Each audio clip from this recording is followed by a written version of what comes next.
আমাৰ ৰাজ্যত অংগনবাদী সহায়িকাসকলে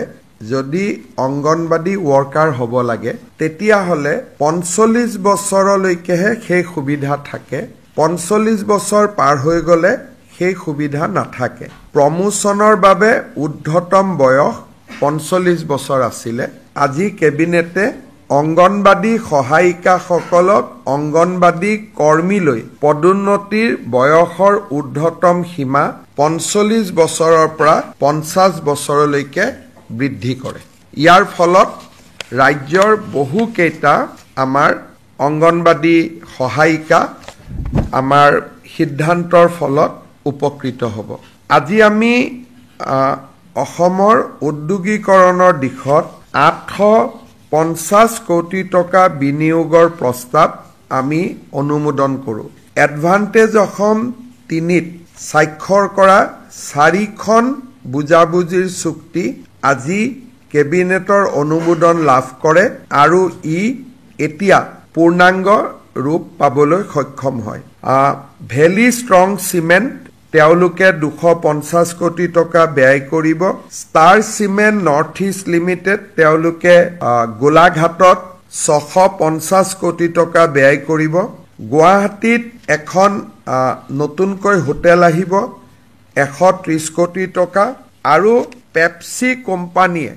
তেওঁলোকৰ পেপসি সফট ড্ৰিংক বনাবৰ বাবে অসমত 583 কোটি টকা ব্যয় কৰিব প্ৰথম যেটো মই সিমেন্ট কাৰখানা কলো 250 জন এমপ্লয়মেন্ট কিন্তু ব্যয় কৰিব 480 কোটি টকা অৰ্থাৎ আজি কেবিনেটে 1843 কোটি টকাৰ বিনিয়োগৰ প্ৰস্তাৱত অনুমোদন জনায় আজি আমাৰ মিছন বসুন্ধৰা 3ত নামঘৰ সৰকাৰি কাৰ্যালয় আৰু এনজিও আমি মাটি দিয়াৰ যি ব্যৱস্থা কৰিছিলো আজি সেই প্ৰক্ৰিয়াই প্ৰায় সম্পূৰ্ণতা লাভ কৰিলে আজি আমাৰ কেবিনেটত আমি প্ৰায় টোটাল 36,000 প্ৰপোজাল এতিয়ালৈকে আমি এপ্ৰুভ কৰো অৰ্থাৎ 36,000 স্কুল কলেজ নামঘৰ বা সৰকাৰি অনুষ্ঠানে মিছন বসুন্ধৰাৰ জৰিয়তে মাটি পাবলৈ সক্ষম হ'ব বিটিআৰ অঞ্চলত যি ডেভেলপমেন্ট ব্লক আছে সেই ডেভেলপমেন্ট ব্লক বিলাক ৰিঅৰ্গানাইজ কৰাৰ বাবে বিটিআৰ প্ৰশাসনে প্ৰস্তাৱ দিছিল আজি আমি সেই প্ৰস্তাৱসমূহ অনুমোদন কৰো এতিয়াৰ পৰা আমাৰ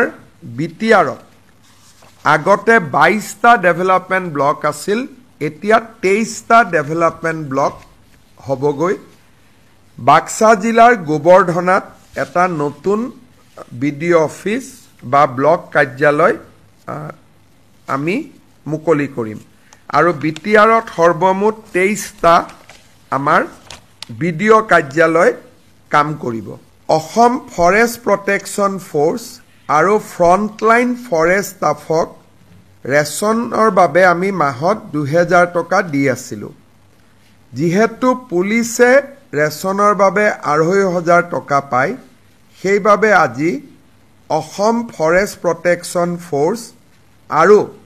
ফ্ৰন্টলাইন ষ্টাফক আমি ৰেশনৰ বাবদ দিয়া 2000 টকা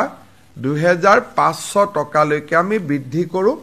আৰক্ষীৰ সমপৰ্যায়লৈকে আমি লৈ আহো এতিয়া মই কেবিনেটত গ্ৰহণ কৰা এটা গুৰুত্বপূৰ্ণ সিদ্ধান্তৰ বিষয়ে আপোনালোকক ক'ব বিচাৰিছো আপোনালোকে জানে যে আমি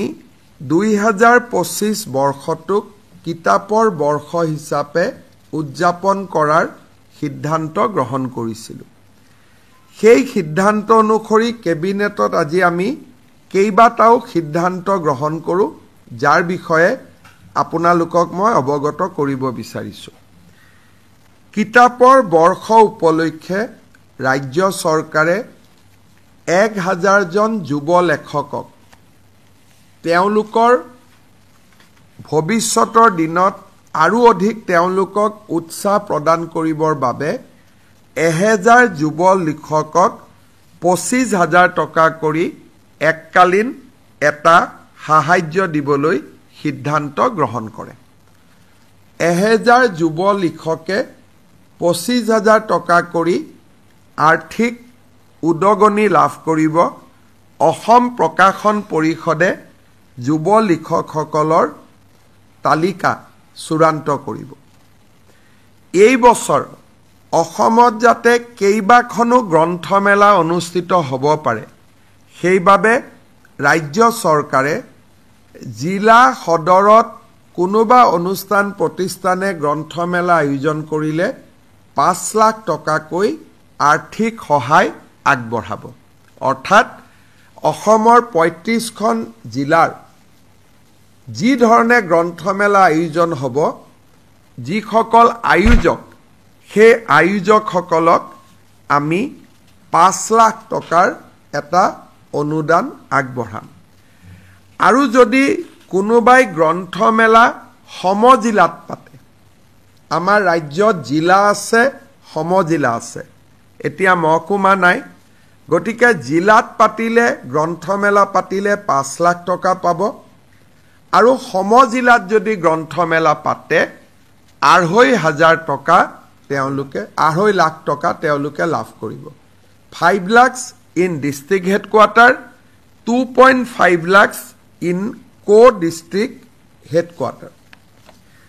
16 আগষ্টৰ পৰা ৰাজ্য চৰকাৰে প্ৰতিখন চৰকাৰী ফাংচনত এই কিতাপৰ বৰ্ষ শেষ নোহোৱাৰ পৰিৱৰ্তে